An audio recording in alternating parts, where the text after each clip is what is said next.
better is on the way. And the reason that the writer is sure of a brighter future is because of what he has witnessed for himself.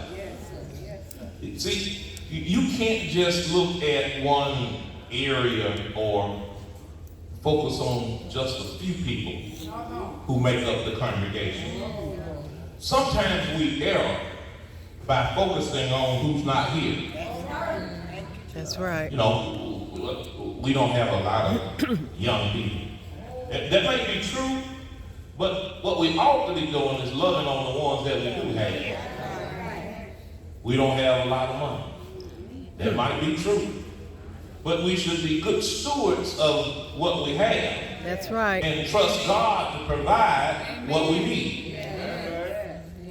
The reason the church can continue to grow and develop, even in difficult times, is because God can see some life and some hope that you and I can't see. All right. Because of what God can see, he does not give up on the church, and he does not give up on us. Amen. Better is on the way. Yes, yes. And as the writer, I encourage you this morning. The text begins, it says, "But beloved, we are persuaded better things of you, and things that accompany salvation, though we thus speak." The writer calls them beloved. Can I call you beloved this morning? All right. Because you're dear to me. You're always on my heart. You're always on my mind, and I'm bound to pray for you. Praise God. You're always on my mind. There are times when you are working for God and you're really sincere about what you believe to be, what he wants you to do. But I know, nevertheless, I know you're being mistreated, misjudged, My Lord.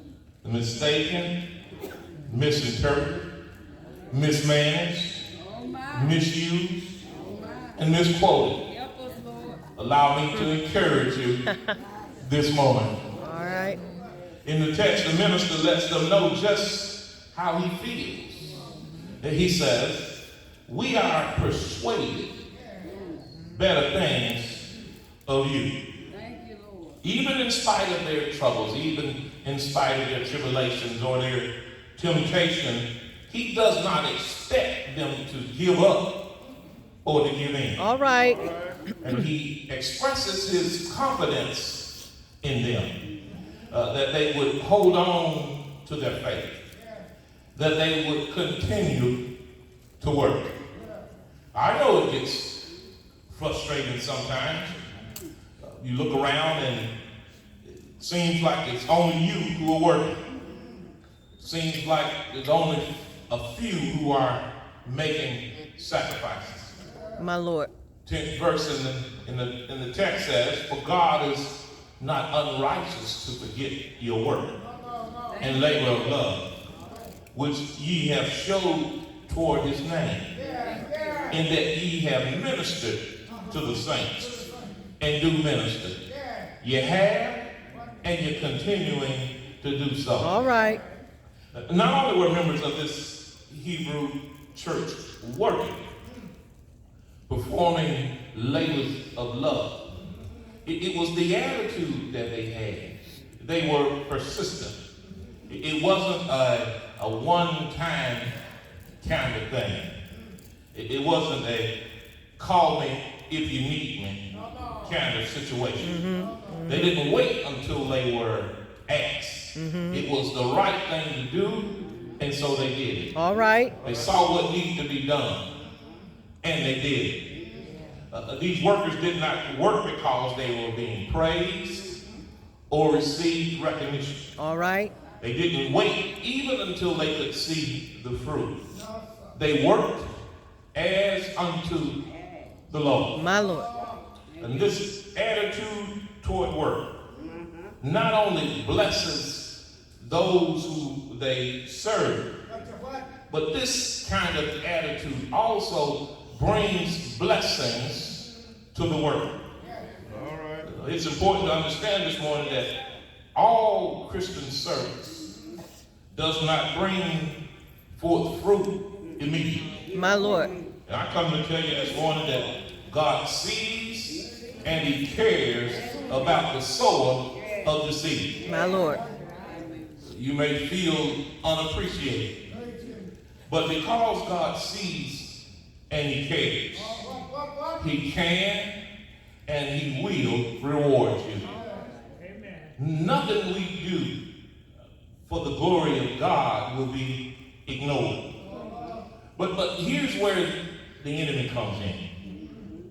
He starts to tell you that you're wasting your time. Instead of always considering others, you should be thinking about yourself. And he'll tell you that the Bible says that God blesses the child that has his own. The Bible does not say that. What the Bible did say was, Hebrews the 10th chapter, the 35th and the 36th verse, that cast not away therefore your confidence, which hath great recompense of reward. For ye have need of patience, that after ye have done the will of God, ye might receive the promise. The enemy will have you depressed and discouraged over every sickness. He will have you downhearted over every time you rob Peter to pay Paul. The enemy will cause you to justify every time you miss church and validate every time you still paying tithes or offering. He'll tell you that it's okay, that you don't have to beat yourself up over it. The enemy will even have you question yourself as to why you even care anyway. My Lord. 11th verse in the text says, and we desire that every one of you do show the same diligence to the fullest assurance of hope unto the end. The text tells us that assurance comes from diligence. If we are diligent in living for Christ, our hearts are filled with assurance. Amen. If we are not diligent, then we can't be assured that all things are going to work out well. Come on. Diligence leads to the assurance that better is on the way. All right.